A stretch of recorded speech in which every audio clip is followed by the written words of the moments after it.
Apostaría a que una de las cosas que más se aprenden de memoria en clase sin que nadie se moleste en entender por qué es así, es el cálculo de los determinantes de matrices. Las matrices son esas cosas exóticas formadas por números alineados en una cuadrícula de n filas y m columnas. Estas se pueden sumar, restar, multiplicar y a veces hasta dividir, siempre que se cumplen algunas condiciones. Cuando la matriz es cuadrada, se le puede calcular el llamado determinante. Esto es un número que, si es distinto de 0, nos viene a indicar si la matriz tiene inversa o no, y según su signo también puede darnos algunas otras pistas. El estudio de ciertas propiedades de las matrices resulta ser crucial para un montón de campos en matemáticas, pero la única propiedad en la que se centra este vídeo es en el determinante, y en especial por qué la famosa fórmula de las diagonales de Sarrus se rompe para determinantes de matrices de más de 3×3.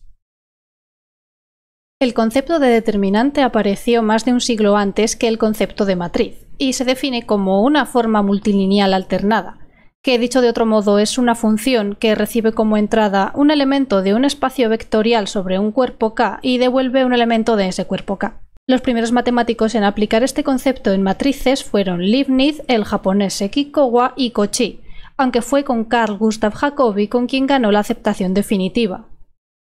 Repasemos ahora los casos más comunes para cálculos de determinantes. En una matriz 1 por 1 el determinante coincide con el único elemento. En el caso 2 por 2 se realiza la resta de los productos de las diagonales. Para el 3 por 3 se aplica la famosa regla de Sarrus en honor al francés Pierre Sarrus, que la popularizó en 1833. Para ello se toman con signo positivo los tres sumandos formados por los productos de los elementos en las líneas azules y con signo negativo los que caen bajo las líneas rojas. Este por este más, este por este más, este por este menos, este por este menos, este por este menos, este por este. Llegados a este punto, cualquiera podría deducir que para un determinante de una matriz 4×4 y más, basta con aplicar la misma norma y tomar los sumandos formados por el producto de 4 términos siguiendo también flechas diagonales alternadas. Pero lo cierto es que no es así. Si quisiéramos seguir una regla similar, el determinante de una matriz de n por n tendría un total de n factorial sumandos, mientras que este método solo consigue que calculemos 2n sumandos de ese total. Antes de resolver el misterio, conviene introducir algunos conceptos. El primero es el de permutación. Una permutación sobre un conjunto de n elementos es una función que recibe n elementos en un orden determinado y devuelve los mismos elementos en un nuevo orden. Por ejemplo, una permutación sobre los elementos ABCD podría ser BDAC. Una forma de representar una permutación es con la letra sigma, y esta notación indica a dónde se mueve cada uno de los elementos. La A a la B a la D va a la C y la C a la A. Si una permutación intercambia únicamente dos elementos dejando a los demás invariantes, se llama transposición. Todas las permutaciones pueden expresarse como producto de transposiciones. En el ejemplo de antes, la permutación AB de C se puede expresar como la composición de DC, de B y AB. En este producto y con esta notación se evalúan de izquierda a derecha. La A se queda en la A para las dos primeras y cae en la B en la tercera.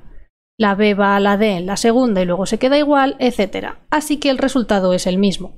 El número mínimo de transposiciones para expresar una permutación determina su signo. En este caso, como son 3 transposiciones, eso quiere decir que la permutación es de signo negativo. El conjunto de todas las permutaciones que se le pueden hacer a un conjunto de n elementos forma el grupo de permutaciones Sn, formado por un total de n factorial posibles permutaciones. Este grupo además está estrechamente relacionado con el mundo de la combinatoria, como se comenta en este vídeo del que dejo enlace abajo.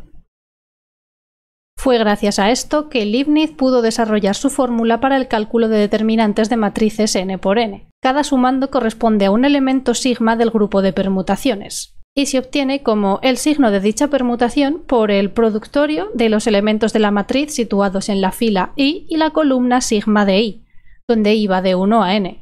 Apliquemos ahora la fórmula a una matriz 3×3. El grupo de permutaciones S3 tiene 6 elementos, lo que resulta en 6 sumandos. A la identidad le corresponden los elementos de la diagonal y al resto sus signos por el productorio de sus términos correspondientes. Y estos términos coinciden exactamente con los de la fórmula dada por la regla de Sarrus. El problema de la fórmula de Leibniz es que es muy costosa de calcular. El número de sumandos crece a una velocidad factorial, que es mayor incluso que la exponencial. Solo para una matriz de 5 por 5 ya estaríamos hablando de 120 sumandos. Para poder simplificar el cálculo existe la fórmula de Laplace, también llamado desarrollo del determinante por filas o por columnas. Este establece que, dada una fila o columna de una matriz, el determinante se puede calcular como el sumatorio de los elementos de dicha fila o columna, con el signo dado según su posición por el determinante del menor complementario de dicho elemento. El menor complementario es el determinante de la matriz resultante de eliminar la fila I y la columna J. El signo con el determinante del menor complementario también se suele llamar adjunto. Por ejemplo, el determinante de una matriz de 3×3 se puede calcular a partir de su primera fila como la suma de los elementos de la primera fila por los determinantes 2×2 de las submatrices resultantes, lo que reduce los sumandos de 6 a 3. Demostrar que esta fórmula y la de Leibniz son equivalentes requiere unas cuantas cuentas, así que por no hacer eterno el vídeo confiemos en ella. El método de Laplace resulta muy útil cuando una matriz posee una fila o columna con muchos ceros, pues ahorra el cálculo de muchos subdeterminantes. Pero si este no es el caso, podemos aprovecharnos de un par de propiedades de las matrices. Que el determinante no cambia al realizar operaciones lineales sobre filas o columnas, que cambia de signo al intercambiar dos filas o dos columnas, y que multiplicar una fila o columna por un número n multiplica su determinante por n. Combinar estas propiedades con el método de reducción de Gauss-Jordan permite obtener una matriz que contenga una fila o una columna con un único elemento distinto de cero, y así se simplificaría un montón el cálculo del determinante. Por ejemplo, esta matriz 4×4 posee una columna con dos ceros, y sería útil para el determinante que tuviera uno más. Sabemos que este no se ve alterado al aplicar operaciones lineales, por tanto, restamos a la primera fila el doble de la tercera. Y así obtenemos esta otra matriz, que posee una columna con un único elemento que es distinto de cero. Desarrollamos el determinante por esta segunda columna y obtenemos esta expresión. Al ser una submatriz 3×3 podemos aplicar la regla de Sarrus y obtenemos que el determinante es menos 6. Evidentemente, este coincide con el determinante de la matriz original.